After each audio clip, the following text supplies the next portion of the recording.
What is going on, everybody? WeedleTwineedle here, and we are backing in with an Ultra Sun and Ultra Moon Wi-Fi battle, and this one's going to be a never used tier Wi-Fi battle against Raymond, a person I battle off my Discord server. And to all who are interested in joining my Discord server, a place where you can hang out, find Wi-Fi battles, and just chit-chat with other Pokemon players, I'll leave a link to my Discord server in the description.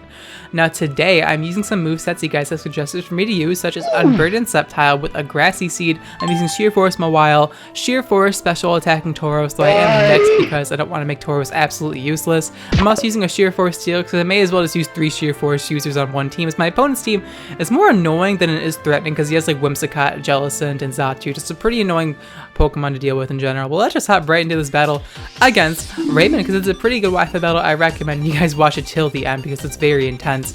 If you guys are enjoying my Ultra Sun and Ultra Moon Wi-Fi battle content and want to support my channel, I would appreciate it if you hit the like button, as it's always appreciated in case you're motivated to put out these uploads for you guys. So on the first turn, I do get the lead matchup incorrect. He leads off with Piloswine, but I figured that he was not going to click Ice Shard on the first turn and instead opts to go for Stealth Rocks because getting up Stealth Rocks as early as possible in the battle is just beneficial to you. So I assume that my opponent would want to go for Stealth Rocks considering I have no hazard control and I have like 2 things weak to Stealth Rocks being Delphox and Jump Up. So that made a lot of sense to me. Now I'm going to bring in my Delphox here, anticipating Ice Shard. My opponent makes a very smart play, going for the Earthquake here, anticipating me to bring in the Delphox, or just expecting me to switch out. So that was a very smart play. It was pretty obvious, and Furry Friend's almost going to get KO'd, but we're going to activate our Weakness Policy. Wow. Yes, we are Weakness Policy Delphox, of course, with the Magician ability, so after you activate it, you can steal the opponent's item, which is pretty useful. However, I'm at the range of health where Ice Shard will be able to knock me out, so unfortunately for me, Ice Shard is just going to blow away my Delphox. And the Weakness Policy Delphox actually does nothing in this game, so how unfortunate. The Weakness Policy Pokemon just doesn't do anything. Worry not though, I'm gonna bring in my penis, lol.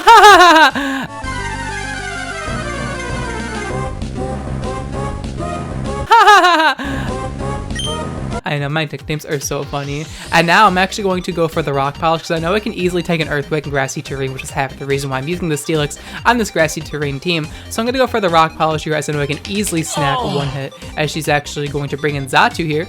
And I'm like, okay, the only way Xatu could really hit me is if it goes for Heat Wave, and I'm assuming my opponent predicted Stealth Rocks there, which is why he brought in the Xatu, which makes a lot of sense. But I'm going to go for the Flash Cannon here because I am Sheer Force. It does run half HP to Xatu, as now Xatu is going to click Heat Wave. It's going to do a crap load of damage on my Steelix, but we're able to live. And now we're going to activate our Weakness Policy. Yes, we have double Weakness Policy special. I have to compensate for my lack of Weakness Policy in my last Wi-Fi battle. I'm sorry, guys. I know it triggers you when I don't use Weakness Policy in every battle, but I got you. Gonna go for the +2 Flash Cannon and knock out the Xatu. So now this monster goes, thankfully. And I mean, I'm still have at +2 speed. Steelix isn't the fastest mon, but I have a feeling that I should outspeed the majority of my opponent's team. And comes the Pringles here, but I do have some hidden tech on the Steelix. I'm gonna go for a Nature Power. Turn it into Sheer Force, Grassy Terrain, boosted Energy Ball, and this Jellicent is gonna get one shot. My opponent said he was Spadef Jellicent, and it just got blown away by my penis, lol. This Steelix had such a meme. I love it so much. The freaking Nature Power Steelix, like, how do you even deal with that? Now he's gonna bring in his Whimsicott, and he actually outspeeds me, so we could have done that originally, but he didn't think he'd outspeed me, which makes sense because, you know, I did have a Rock Polish up, but Steelix is just incredibly slow, even though I am Tiv in nature, which is the sad part. But now I'm gonna bring my Hopscotch here, my Jump Left, because the Grassy Terrain just wore off conveniently enough, so I could just reapply it. I can also hit this thing with the Acrobatics if I had it, so I'm assuming that my opponent isn't gonna want to stay in here against me, even though I've already revealed I had Grassy Terrain Extender, but whatever. He's gonna U-turn out. It is a dude, not a girl. He's gonna U-turn out and bring in I Can't See yet again, the Piloswine, as I do just go for a Grassy Terrain again, because I have no reason not to, honestly. Just Grassy Terrain benefits pretty much my entire team, where it just doesn't really benefit his team besides the recovery, which I guess having recovery is just helpful for both people, but it's not really a big deal. Now my opponent's gonna pull a double switch into Malamar, expecting me to switch up. I go for Memento because I'm just Death Fluttering off my Jump Flip, but he brings in the Malamar on the Memento. I don't know if he predicted that, but either way, he gets +2 attack and special attack because of the contrary. That guy just like flexed on my whole life by making that play, but I'm assuming he predicted me to switch out in fear of Ice Shard, which is why he double switched into Malamar, but I'm not too sure.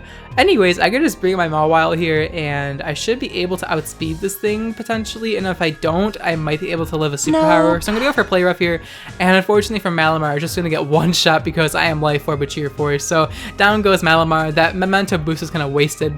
He got a little bit greedy by staying in there, but then again, he doesn't really have a reliable switch into Mawile because Sheer Force Play Rough hits extremely hard with Life Orb. Now in comes Toxicroak. He's going to go for the Drain Punch of all things. I wasn't expecting Drain Punch. I was expecting like Cross Chop or something. I don't know, man, but wasn't expecting Drain Punch, but we're able to tank that and just knock him out with the Iron Head. So Mawile is doing a little bit of work right now, which is pretty cool. Gonna get some more Grassy Terrain recovery, and now my opponent's gonna bring in the Puff Pass, the Whimsicott. A nice reference to Mary Jane. I can respect that. Anyways, my opponent's gonna go for the Giga Drain here and just knock out my Mawile because of the Grassy Terrain boost, utilizing the Grassy Terrain to his advantage. So down goes my Mawile, but Grassy Terrain is still active, so I'm gonna bring Gandhi here, Sep, aka the Sceptile, actually nicknamed after like one of my good friends. I'm actually going to get the Grassy Seat here to get an increase in defense, and I do have the nice move to hit this Whimsicott. Gonna go for the Acrobatics because I may as well give it Acrobatics right to hit other grass types like Vileplume and stuff. So unfortunately it lives at 1 HP. My opponent said he lived at 1 HP, which is pretty hilarious. He's gonna be able to hit me with a Moonblast, do a little bit of damage, not all that much, but with the Grassy Terrain we should be able to heal that off pretty easily. And now my opponent can Encore me into Acrobatics, I'm pretty sure, because, I just clicked Acrobatics. So that is what he's going to choose to do, go for the Encore Y into my Sceptile, so I'm locked into Acrobatics, so I can't switch up moves when he brings in his last spine, which makes a lot of sense. I can definitely understand that play, but Acrobatics, gonna knock out the Whimsicott. I was really hoping we could one-shot it, but I guess Acrobatics is non-stab and all, so really can't expect that much from our buddy Sceptile. But now we are back at over half health, which is pretty cool. He's going to bring in this Piloswine here, and I just realized that I can't switch up moves, so I'm going to go for Acrobatics here. I could have switched out, but by the time I bring Sceptile back in, I'm going to lose my defense boost, so I'm going to die to freaking Ice Strike. But by the way, he misses Ice-Little Crash there, proving yet again that Ice-Little Crash either hits and flinches you or just lands to the side. There's never an in-between for Ice-Little Crash. I don't know what it is about that move, but in my Wi-Fi battles, it always misses or it always flinches. There's no in-between. My opponent's going to go for the Ice Shard here, not knock me out, but that's why I stayed in, because if I switched out then brought Sceptile back in, I would have taken more Rocks damage and died from the Ice Shard, so staying in was my best play, just to weaken this Piloswine as much as I can. Unfortunately though, Piloswine is going to be able to knock me out with the Ice Shard, and down goes our buddy Sceptile. So unfortunately, Gandhi didn't get to win the game, but we got rid of Whimsicott, the annoying Pokemon, so that's good enough. Down goes our buddy Sceptile, and now I'm going to bring my last mon, the Sheer Force Tauros, and I'm going to hope that I can 1v1 this Piloswine. I don't know if I will be able to, but gonna go for Body Slam here.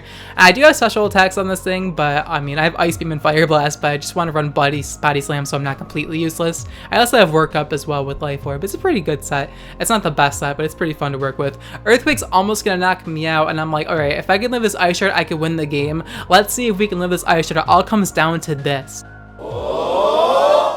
We live the Ice Shard at 1 hit point, and we're able to retaliate with a Fire Blast and able to defeat my opponent with a 1-0 victory with 1 hit point. So yeah, this battle was very intense against Raymond. Very fast paced, very fun. Both me and my opponent had a blast in this battle. And yeah, I hope you guys enjoyed this Wi-Fi battle against Raymond because it was very fast paced. I got to use some nice meme movesets, and I did use a special attack with the Tauros, so at least I did reveal I did have special attacks on the Tauros. But yeah, if you guys did enjoy this Wi-Fi battle and really want to support my channel, I'd appreciate it if you hit the like button, as it's always appreciated and keeps me motivated to put out these uploads for you guys. Anyways, the question of the day is going to be, which starter Pokemon is your personal favorite out of all of the starters that exist in the Pokemon game? Let me know in the comments down below which stage of said starter is your personal favorite and why do you like it over the others. Now my personal favorite starters, I'm gonna leave multiple because I can't really decide, have got to be a Meganium. Now do you guys want to know the drastic measures I took to get a Meganium in Gen 3? I bought Pokemon Coliseum. Well, I didn't buy them obviously because I was a kid. My father bought them or my mom bought them. But yeah, I got Pokemon Coliseum. I got the link cable for Pokemon in Coliseum so you can trade between the Gen 3 games and Coliseum. And I traded over the 3 Johto starters, and I was like the happiest kid ever because I didn't know Meganium was like actual trash, and so I was just so happy to have it. But now I'm just like, wow, Meganium is so bad. Like I want to use it in battles really badly, but it's just, it barely carries its weight. Like the only set I had success running with it is dual screens, and I mean a lot of Pokemon can run dual screens better than Meganium. I don't know, man, I love Meganium very much, but it's just not the best Pokemon. I really wish they would buff its like hidden ability because freaking Feraligatr gets Sheer Force, Typhlosion gets Flash Fire, pretty useful abilities. What does Meganium get? Nothing. Leaf Guard! Or is it Healer? Either way, it's an absolutely worthless ability that has like no competitive use at all, and I just wish they gave it like Magic Guard or something useful. I don't know what they would give it, like, or even like Serene Grace. I don't know, anything, literally anything. But no, they gave it a useless ability. Unfortunate.